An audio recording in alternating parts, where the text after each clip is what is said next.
Many of us were together at COP28 in Dubai, where world leaders agreed to triple global renewable energy capacity by the year 2030. And today, Bloomberg NEF released a new report outlining the progress we're making towards that goal. In short, it says we are moving in the right direction, but not fast enough. And that's especially true in the developing countries that have contributed the least to climate change, but are facing the greatest risks. To put it in perspective, Africa receives only 3% of global energy investment. And while investment in solar power has skyrocketed, investment in modern electric grids and power storage are far behind where they must be. Not enough investment is flowing to the new wind power. That's just the bottom line, and we have to do something about it. I see 4 areas of action. First is planning. The second and the third, the fourth, I'll allude in a moment, but let's have a look at what the governments should do. Governments should now integrate our global ambition in their national climate plans, showing how they intend to contribute to the global targets in the current decade. And that's what we're doing now in the European Union. We raised our renewable energy target for 2030 to more than 42% of our mix, and we're getting there. In the first half of this year, 50% of our electricity generation came from renewables, 50%. But we also know, of course, that the work is far from being done. And this leads me to my second point. We need to improve the business environment. We must create the right incentives and conditions for clean energy tech to thrive. And we all know what is needed in Europe and what is needed globally. First, a solid regulatory framework so that investments are safe and secure. Second, state-of-the-art infrastructure and faster permitting procedures. The permitting procedures are too slow. We have to get fast on that one. Third, lead markets that create demand for sustainable products, services, and technologies. And finally, we need the right skills to match the demand. Africa must pursue industrialization and economic growth to tackle the crippling energy poverty. Although the continent is resource-rich, unreliable or expensive energy limits our ability to harness these resources for development. High capital costs and economies of scale mean that investors require secure offtake agreements as a mechanism of de-risking their investment.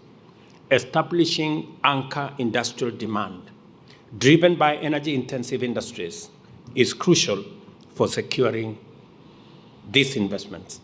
We have a significant opportunity as the world to seek and expand and diversify value chains, particularly for energy transition. In small states, we face the reality that the cost of renewable energy supply and electricity to our citizens will probably be higher than the traditional use of fossil fuels. It therefore means that we need to have some difficult conversations that really ought now to be put on the table. We have a deficit in terms of capacity, particularly as it relates to regulation. But most small states don't have the level of skills necessary to create that regulatory framework easily. So while we speak to the urgent need for financing as we continue to do with the Bridgetown Initiative, and while we push for greater amounts to be applied there, not just of public money, but of other money and public-private approaches, we have to also come to grips with the reality that there are some non-financial issues that can also undermine our ability to reach this target. The absence of that capacity within the framework of regulation is one. The second one, and Sultan, I think we have spoken about this in the past, relates to the procurement. We learned in COVID very easily, if we ever forgot it, that we were small. Because the orders that we will place will not even attract the attention of those who want to just clean up the storerooms. Our orders, therefore, will have to find a mechanism for pooled procurement if we are going to be serious about allowing small states to reach the objective of wanting to phase out fossil fuels and wanting to increase our reliance on renewable energy. We urgently need to invest in three key areas. We must invest in grid infrastructure, AI, and the Global South. In many industrialized countries, the electricity grids are over 65 years old. And in many parts of the Global South, there are no grids at all. This is where governments must act. This is where governments must step up. All countries should include specific renewable energy and infrastructure targets in their upcoming NDCs. They should put policies in place that incentivize private investors. And they should streamline permitting, and ask someone who's been implementing renewable energy for the past 20 years, is a critical success factor. In too many places, the pace of permitting is like driving with handbrakes on, when we need to, in fact, be accelerating down the highway in order for us to be able to meet such ambitious targets.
A change is good if it is beneficial for everybody.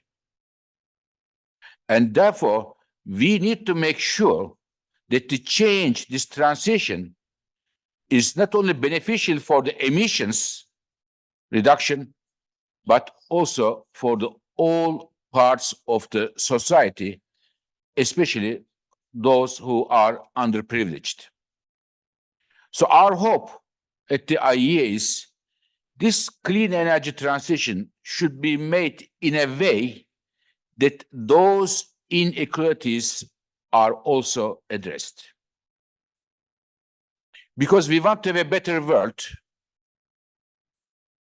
not only for the intellectuals enjoying their coffee in Champs-Élysées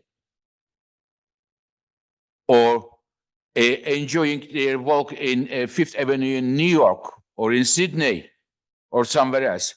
We want these changes for the entire population. So therefore, we thought at the IEA, bring wise minds around the world together from different walks of the society, from governments, businesses, from labor communities and the research institutions, to come up with suggestions how we design our clean energy transition policies in a way that we don't make a mistake. And we don't even aggravate the current inequalities in the energy system. Global Commission have put together a set of 7 key design considerations that they think, and we certainly think too, will be key issues for clean energy transitions. And these are set out in front of you. I won't go through them in detail, except to remind you that they cover key issues such as labor, equity, skills, inclusivity, involvement of indigenous communities, making sure that policies are fair and the people who need to benefit from them most do benefit from them the most. And I think the Commission has done excellent work in identifying the key issues, but also identifying key examples of policies from every part of the world that are really working and making a difference. And I think this is advice that all governments and stakeholders will be able to make use of. This is the end of this first phase of the Commission, but we're looking forward to working with you all in more detail in the coming year. And again, at the invitation of our Brazilian leadership, we look forward to looking towards COP30 as another key moment in this conversation. So the Commission will be working between now and then to further develop the concept of what does a key roadmap towards inclusive and fair transitions look like. The social impact on jobs and the cost of living only now starts to become important. And we know very well that doing nothing to deliver the clean energy transition will be much more expensive than implementing good policies now. And we also know that both the impact on jobs as on the energy price can be positive, but this will only be the case with well-designed policies. And that's why this report and the work of the Global Commission on People-Centered Clean Energy Transitions is so important. And sorry to say, in a room with ministers and with ministerial representatives, but we are convinced that fairness in the energy transition is still today poorly understood by many policymakers. Too often we see fairness only becoming a consideration after the measures are taken. The OECD analysis suggests that low-emission sectors are less well represented in social dialogue and collective bargaining. In addition to active labor market policies, fostering collective bargaining and social dialogue can be key in driving positive outcomes and improving working conditions for high-emission workers transitioning to low-emission sectors. And why are so many workers and their communities so reluctant to embrace the clean energy transition? Because they see time and time again that they are or left behind or that they are going to worse conditions, working conditions in low emission sectors, often due to the absence of quality collective bargaining and social dialogue. And workers are left with bad, flexible, low-wage contracts, and this makes it hard in society to find the urgently necessary support for the transition. The good news is that we have the tools and the instruments to deal with this. Promoting social dialogue and collective bargaining are at the heart of just transition, which is needed to implement fairness in the clean energy transition. Energy and climate ministers have to understand this. Social partners have to be ready to engage in this. Last year at the COP28 in Dubai, in the decision on the Just Transition Work Programme, for the first time ever, there was reference to the respect of labor rights. This is an important hook for policymakers to integrate the principles of just transition in their climate energy policies. When governments are preparing their new nationally determined contributions, they need to engage in quality social dialogue with the social partners.